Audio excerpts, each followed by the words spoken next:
ആ ഒരു പേഴ്സൺ നിങ്ങളെക്കുറിച്ച് ഒരു വളരെ ഡെപ്തിൽ ആയിട്ടുള്ളൊരു കണക്ഷൻ അവർക്ക് ഫീൽ ചെയ്തിട്ടുണ്ട്.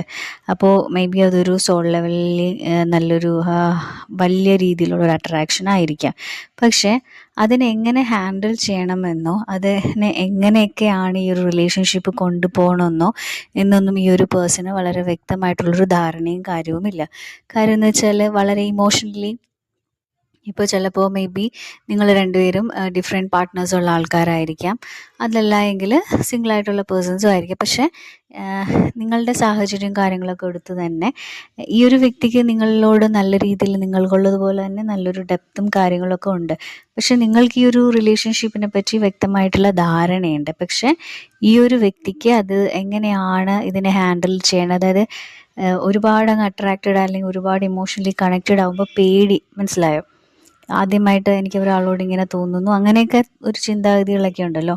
അപ്പോൾ അതേപോലെയൊക്കെ ഇവർക്കും തോന്നുമ്പോൾ അവർക്ക് ഈ ഒരു സിറ്റുവേഷൻ എങ്ങനെ ഹാൻഡിൽ ചെയ്യണമെന്ന് ക്ലിയർ ആയിട്ടുള്ളൊരു ധാരണയും കാര്യങ്ങളൊന്നും ഇല്ല.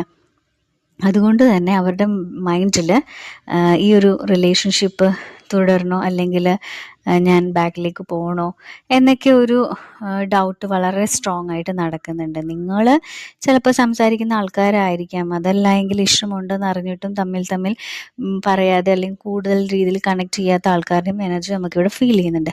അതിനൊക്കെയുള്ള റീസൺ ഇതാണ്. അവരുടെ ഉള്ളിൽ ഇപ്പോഴും ഇങ്ങനെ ഓരോ കാര്യങ്ങൾ, അത് പറയണോ വേണ്ടയോ, അല്ലെങ്കിൽ ഇത് എന്തായിരിക്കും ഫ്യൂച്ചർ, അല്ലെങ്കിൽ അതിങ്ങനെയുള്ള ഒരുപാട് ഓവർ തിങ്കിങ് കാര്യങ്ങളൊക്കെ ഈ ഒരു റിലേഷൻഷിപ്പിൽ ആ ഒരു പേഴ്സണിൽ നിന്നും വരുന്നുണ്ട്.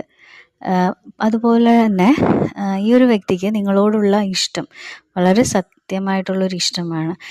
ഇതൊരിക്കലും ഒരു ഫ്ലേർട്ടിങ്ങോ അല്ലെങ്കിൽ നിങ്ങളെ ചീറ്റ് ചെയ്യാനോ ഒന്നുമല്ല. പക്ഷെ ഉള്ള ഒരു ഫീലിംഗ് വളരെ ഡീപ്പായിട്ടുള്ളതാണ്. പക്ഷേ അവർക്കത് ഫുള്ളായിട്ടൊന്നും നിങ്ങളുടെ അടുത്ത് എക്സ്പ്രസ് ചെയ്യാനൊന്നും കഴിയുന്നില്ല. കാരണം അവരുടെ ഉള്ളിൽ ഒരു പ്രൊട്ടക്ഷൻ മോഡാണ്, മനസ്സിലായോ? അതല്ലെങ്കിൽ ഒരു ബൗണ്ടറി പോലെ അങ്ങനത്തെ രീതിയിൽ അവർ സെറ്റ് ചെയ്ത് വെച്ചിരിക്കുകയാണ്. അത് ചിലപ്പോൾ ജീവിതത്തിൽ ഒരുപാട് കാര്യങ്ങളൊക്കെ അനുഭവിച്ചിട്ടുണ്ടാകാം, past traumas, past relationship failures, അതൊന്നും അല്ല എങ്കിൽ എന്തെങ്കിലുമൊക്കെ ജീവിതത്തിൽ ഉണ്ടായിട്ടുണ്ടാവാം. അപ്പോൾ അതൊക്കെ കൊണ്ട് തന്നെയാണ് ഈ ഒരു പേഴ്സൺ ആ ഒരു രീതിയിൽ ഒരു പ്രൊട്ടക്ഷൻ മോഡ് എന്ന പോലെ നിങ്ങളെ കൺട്രോൾ ചെയ്തും അല്ലെങ്കിൽ നിങ്ങളോടുള്ള ഒരു ഇമോഷനെ കൺട്രോൾ ചെയ്തൊക്കെ വെച്ചിരിക്കുന്നത്. അത് കൂടുതലും തന്നെ പാസ്റ്റിൽ നിന്നും വന്നിട്ടുള്ള വേദനകൾ തന്നെയാണ്.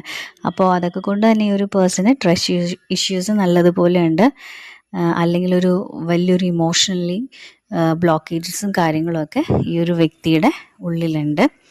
നിങ്ങളെ കാണുമ്പോൾ ശരിക്കും പറഞ്ഞാൽ